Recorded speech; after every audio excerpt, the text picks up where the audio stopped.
It's certainly been quite a journey, but Adelaide's public tribute to the service and sacrifice of our medical health personnel in all theatres of war now stands proudly on the banks of the Torrens on the corner of War Memorial Drive and King William Road. First commissioned in 2007, it's been a labour of love for internationally renowned and local artist Robert Hannaford in producing his representation of the legend of Simpson and his donkey. What do you think of the work? What do you think it symbolises? What does it evoke for you? Well, I think Robert has encompassed the passion of the whole circumstances, the legend that goes with the reality, and a symbol of what health carers can do in the force. So it is almost a landmark at the beginning of our country, at the beginning of a significant military commitment, and it's a watershed and a symbol for the future as well. So why is Simpson and his donkey particularly important to our state?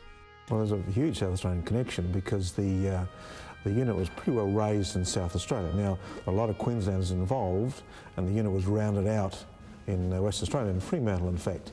But the main unit then was raised here and then trained here before they went overseas. And Simpson was, he was an Englishman who had come here and basically jumped ship to join 3 Field Ambulance, which was this pretty much South Australian unit. Until now, South Australia had been one of the few states in the country which didn't have a memorial to the man who became a national symbol of courage. Well, it went back to the 100-year celebrations of the Army, and so he did a number of things around the nation.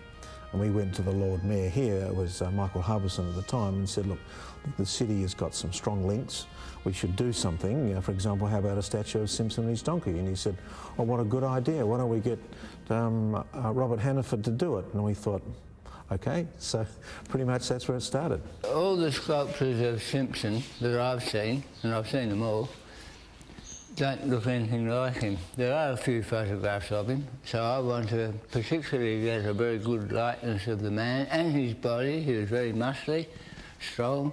Apart from the action and the pathos, which I think the other sculptures don't have, I want to get a true portrait of Simpson.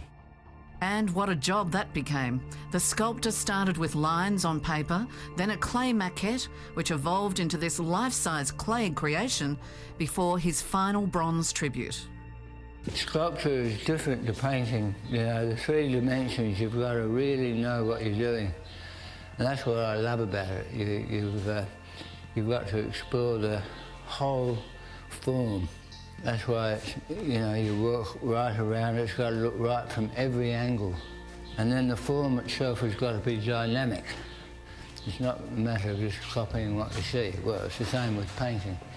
It's got to be so put together that it looks special, it looks good, but true too. But a project like this isn't cheap, and bringing it to life needed the determination and dedication of private citizens like Rosemary Malitzis, who joined the effort to honour her great-uncle Frank. Francis Bonner was at Gallipoli with Simpson, and he was a local Adelaide man who was an apprentice tailor. He joined the army at the age of 26. He was sent over in 1914, and he was a stretcher bearer. And so he worked alongside Simpson? Apparently, yes. Wow. Yes. But unlike Simpson, he lasted. He survived the war and was then sent back to Australia for a break, and then went to France and was in the Battle of the Somme and survived that. John Simpson Kirkpatrick was a plucky 21-year-old from Britain whose deeds in World War I have come to encapsulate the courage and fortitude of all Australian servicemen and women.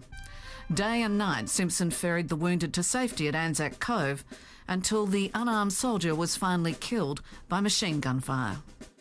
They relied on the treaties to be obeyed, the treaty that you don't shoot medical people. Yeah. And he took his armband off and put it on the donkey, Duffy, and Duffy wore it like a little hat. He went up 15, 20 times a day to bring over 300 men back in the 4 weeks that he lived. So how important do you think that statue is? I think it's wonderful for the people of Adelaide, people of South Australia. It's in the appropriate place, and the children will come up and pat the donkey on the nose.